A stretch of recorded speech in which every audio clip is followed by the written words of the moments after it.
What happens when common human decency goes out the window? I'll tell you what happened.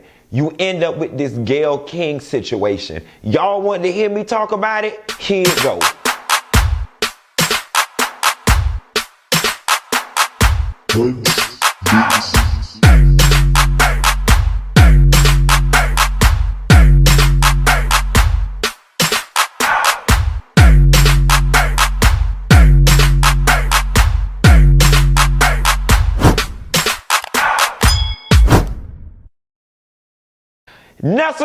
Nessa girl, the world has been set ablaze. Gayle King done fucked up the thing. Gayle got everybody and they damn mama upset. And the beautiful thing is that this created a situation for us to have a lot of nuanced conversation, and we're about to have it. But first and foremost, I want to say this. Gayle, what the fuck is wrong with you? You know, you ever experienced a situation in life where you're so taken aback by what's going on, all you can say is, what the fuck is wrong with you? Before we start getting into race, before we start getting into black women not being protected and defended, before we start getting into whether he was guilty or not, we have to talk about basic human decency. Something I need Gayle to riddle me. Gayle King, riddle me this. How is it possible that you express in your apology video that you were friends with Kobe, you've known him over the years, you've broken bread with this man, and then you are as persistent and insistent with that line of questioning, knowing that that man has a grieving wife and children at home? If you were friends with Kobe, it suggests to me that you were at a minimum friendly with his wife. How could you do that to someone? How? And especially considering the fact that that rape situation had nothing to do with anything present day. Now, I'm going to tell you something. Lisa Leslie, you a better woman than I'll ever be. Because I'd cuss Gayle ass out. Bitch, how dare you? How dare you ask me some bullshit like that about my friend? Bitch. That would have been my response. And following suit with that, the first video response that I saw to the Gayle King thing was Snoop Dogg, calling her bitches and all type of other stuff. And I'm not going to lie to you. Upon first viewing of that video, I was satisfied. I was happy. It left me with a feeling of get her ass. And is somebody at my door? Oh, that's the dogs. I thought it was my neighbor's child telling me to shut up early in the morning. Where was I? I was like, get her ass. And I think a lot of people's initial response was, get her. Because we wanted her to be punished for doing something so wrong. It wasn't until, some future retrospection and introspection that I was like, maybe I should not be celebrating the way Snoop spoke to her, and we'll get to that. But at any rate, I can go on and on and on ranting about, my negative feelings and me being so upset, but that would do nothing but add further noise to an already cluttered media landscape. I like to sit back and wait sometimes, guys, and corral different opinions in an effort to provide something or a different perspective to the conversation. And there's one thing that I feel is being left out that I want to discuss really briefly. And I feel like, excuse me, y'all. I feel like a large part of what threw fire on this situation, particularly within the black community, is the fact that black people as a whole have a general distrust for Oprah and Gayle. You know, that's the elephant in the room that's not being spoken.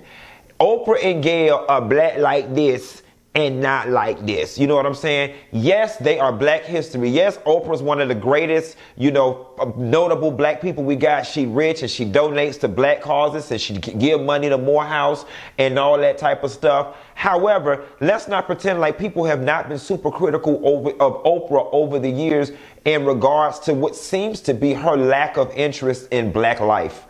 Oprah ain't got no black friends. She ain't got no, other than Gayle, she was eating Maya Angelou coochie. You don't never see Oprah with no other black people. You don't see Oprah doing things that are seemingly black. You know what I'm saying? And, some of y'all out there miss me with the whole argument of black people are not a monolith and we come in different shades, creeds, and colors. And just because a person, ain't cookout friendly don't mean they not black. But we got to talk about the psychology of that because there is something valid about the cookout mentality. The cookout mentality suggests that you're cool, that I feel safe around you, that I know you're going to have my back. And it's one of those things that ties back to damn slavery. You know what I'm saying? Al Sharpton says it best. Just because you my color don't mean you my kind. And when we start talking about, and I'm going to spare y'all the history lesson, but for any of those that know a little something about anything, we can easily tie this to parallels between the house nigga versus the field nigga. Yeah, we both black, but you closer to the master. You probably going to tell on me.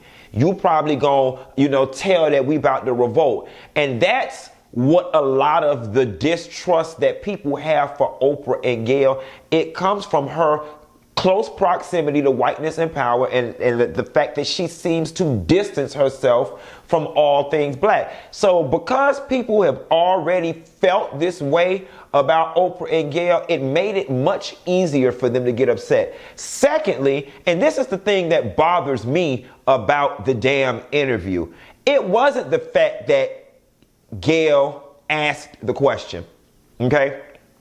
Because in all fairness, it is part of his life, okay? Now, granted, was it tacky? Yes. But I can rest on the defense that that's sustained in his history. The part that upset me was the fact that she asked the question, Lisa gave the response, and Gayle seemed to be insistent upon painting him as a rapist. Gayle's energy, her posture, her follow-up remarks, I mean, for me, it translates to her saying, but girl, he really did it, girl. Like, what Gayle was saying was, girl, you was his good friend and his colleague, so he not gonna fool a lot in your pussy. Girl, he gonna respect you. But bitch, he did it to her. That's what Gayle did. And the fact that you were so insistent on painting this man in such a bad light, especially at such a vulnerable time in his family's life, it's problematic.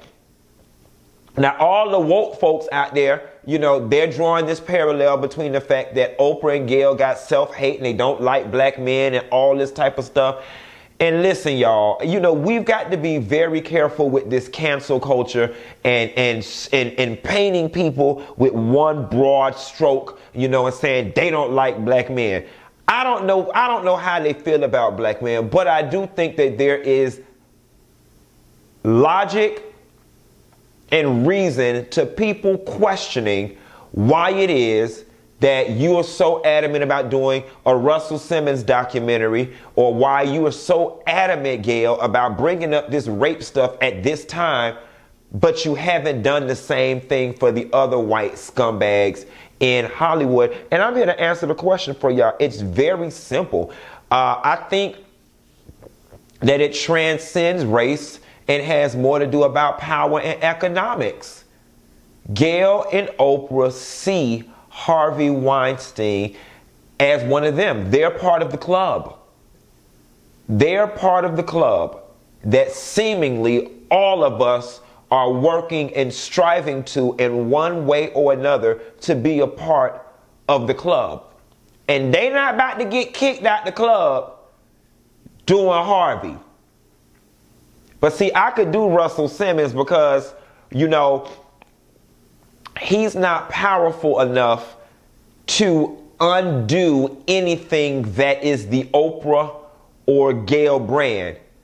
But Harvey, not just as an individual, but by his associations and connections, could throw all types of wrenches in Oprah and Gayle's game. Now, I think the issue that a lot of black people have with Gayle in this particular situation is independent of the fact that you were in the club with Harvey Weinstein and the rest. I think there's a certain cultural expectation that we had, Gayle, to look out for us, to provide some cover, to give us a leg up. And it's unfortunate because for black people, there are so few of us in rich, wealthy, visible, powerful spaces that when one black person makes it to that space, we do expect them to look out for everybody, you know? And maybe that's an unfair expectation, an unfair position to put people in.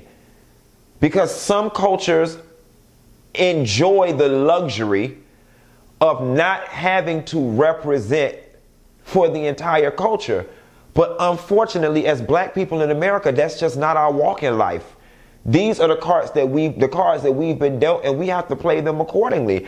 Like, Gayle, you black first. You black first. And whether you don't know you black, you are human. That shit was just inhumane what you did. It was classless. And I think the backlash would have been far less reaching had it not been somebody who the general public holds as classy based. We considered you a classy professional. Had it been Monique that did this shit, nobody would even care. Now let's address some simple facts. Oprah got her ass on the whatever morning show she was on, and she did make a valid point. The point that Oprah made was that they feel like this is my camera still on? Yeah. They feel like, you know, there was some foul play involved because the interview had already ran and everybody was cool. It wasn't until that particular portion of the interview was spliced out and put on social media that everything got set afire. But here's the tea. Gayle King is not the most entertaining and or interesting person, and Lisa Leslie has not been in the public eye for so damn long that when you see an image or a teaser for Gayle sitting down with Lisa Leslie, nobody honestly gives a fuck. Nobody's interested. So the reason that the interview was able to run and there was no outrage, quite frankly, is because nobody saw the shit. That's why. Ain't nobody checking for nothing Lisa Leslie ass got to say. Especially sitting down talking to Gayle. When I look at Lisa Leslie and I look at Gayle, I look at the most boring ass dinner party a bitch could ever be at. So yes, it wasn't until that clip was spliced out that people got set in a blaze. And Gayle, I'm going to tell you something. The apology that you gave was some half-ass fucking apology. Because the question that I have for you, Gayle, is are you sorry and offended and appalled? Just like Oprah said, the interview had already ran. Were you offended and appalled and embarrassed when it first ran, or it wasn't until the internet set your ass on fire? Now you so offended and can't take your ass to work and you calling out, girl, you calling down there trying to see if they can get a sub to fill in for you. This, that, and the third. Now look, I'm going to need some help because this situation did create a landscape for us to have some very nuanced conversation, right? And so now we're seeing all types of articles pop up about, Snoop's message being misogynistic, and once again, black women are left out here, unprotected and being attacked, so on and so forth. And while I am on board with the Black Women Feel Unprotected movement, I am on board with black women coming together and saying, you know what, enough of us suffering in silence. We're tired of this. We're about to be vocal about our experience in this country.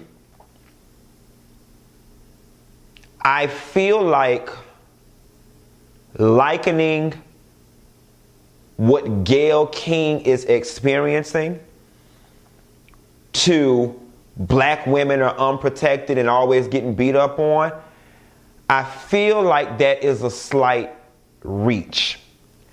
I feel like if you want to make this situation fit into their hole, you can with a little grease and a little nudging. But I take issue with you setting your house on fire and then complaining that you don't have a place to stay. Okay? I always say you can't do wrong to a motherfucker and tell them how mad to get. Okay? Now listen, yes, it was wrong for Snoop to call Gayle, what do you call it, a funky dog head bitch or something like that. Okay? It was wrong. And nobody should be receiving death threats. Okay? However, I'm having a hard time having sympathy for Gayle. I just am.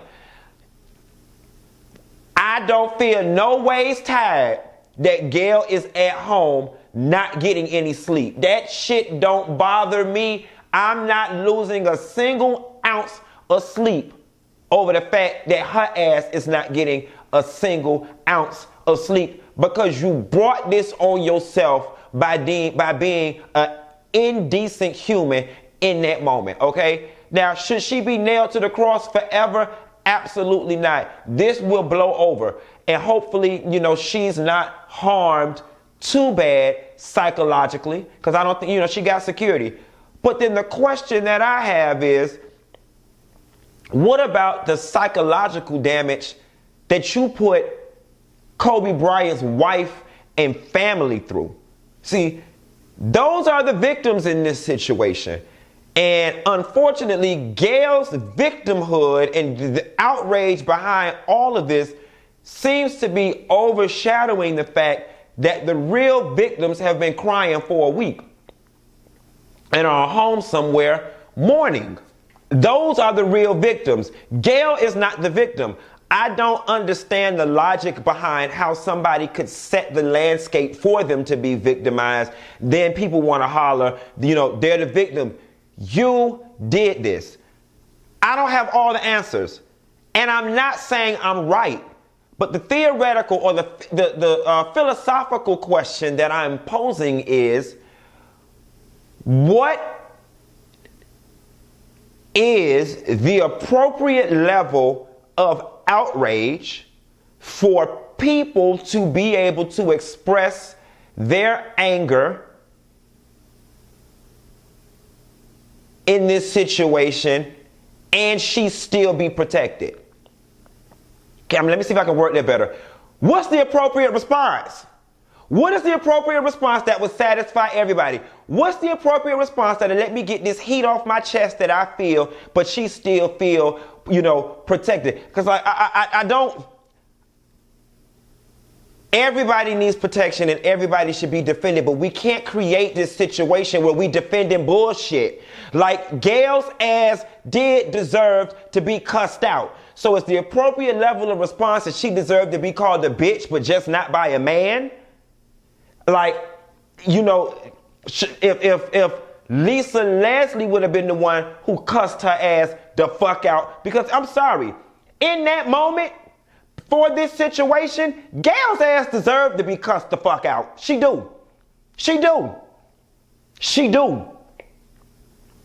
And it ain't got nothing to do with her being a black woman. If it was a black man that said the same shit, if it was a yellow man, they ass deserve to be cussed the fuck out. Anybody who can look at this Gayle King situation and say that Gayle ass didn't need to be chin checked and cussed the fuck out, something wrong with you.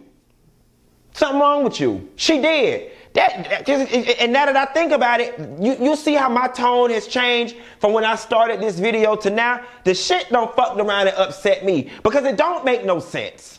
I don't fucked around and got mad. It don't make no sense what you did. And then now it's upsetting to people like me because it's created all these different nuanced conversations that still take away from the fact that this lady did something wrong. She just did, y'all. She did. Now, Michael Eric Dyson did a 10-minute video, and basically coming to the defense of Gayle and Oprah and calling into question cancel culture and saying that as much as Gayle and Oprah have contributed to to black culture, that we have to stop trying to erase people completely for one misstep in time. And I totally agree. Gayle has done far more for our community than bad. Okay? The good that she's done in the community definitely overshadows this regrettable moment that she's had on camera. And I'm not calling for Gayle to be fired and Gayle to be all of that. But her ass deserves to be feeling something. Okay? And in me saying that she deserves to be feeling some kind of mental and emotional angst, is that me not protecting the black woman? And I think a lot of people are having issues with accountability versus needing to be protected. I'd like to have some conversation with someone who could better frame for me how this, black women need to be protected movement plans to address how that doesn't exonerate somebody of having to be held accountable. So in her being protected, what is the right level of punishment? Because I think when people are hurt, they tend to have an emotional response. They lashed out. Gayle, in so many other people's minds, you drew first blood. You did. While Snoop could have chosen better words, you hurt him. And you hurt so many other people with your words, and they lashed out at your ass. Now, I'm not saying by no means she should have bodily harm, and Snoop needs to be very careful because that whole we'll come see you. Granted, we know that your ass ain't leaving the set from Martha Stewart cooking brownies and shit to go see anybody. But some people can take that as a dog whistle for those people out there who have nothing to lose to come see that woman because Snoop Dogg said it, therefore it must be acceptable. And I don't know. I guess there's just enough accountability to go around for everybody. I just want to know from Gayle's perspective, if you were once friends with Kobe, that means you were probably friends with his wife. How could you even bring yourself to ask that question and then on the next hand, reconcile the fact that you may have potentially have been invited to that damn funeral? I want to know how Gayle King runs into Vanessa Bryant right now at an event and looks that woman in her face. And the answer is she doesn't. You don't. This is getting lengthy, y'all. That's what I got. Ain't got no more. And I'm finna get in here and watch the Housewives of Atlanta. I'll call you later. Bye.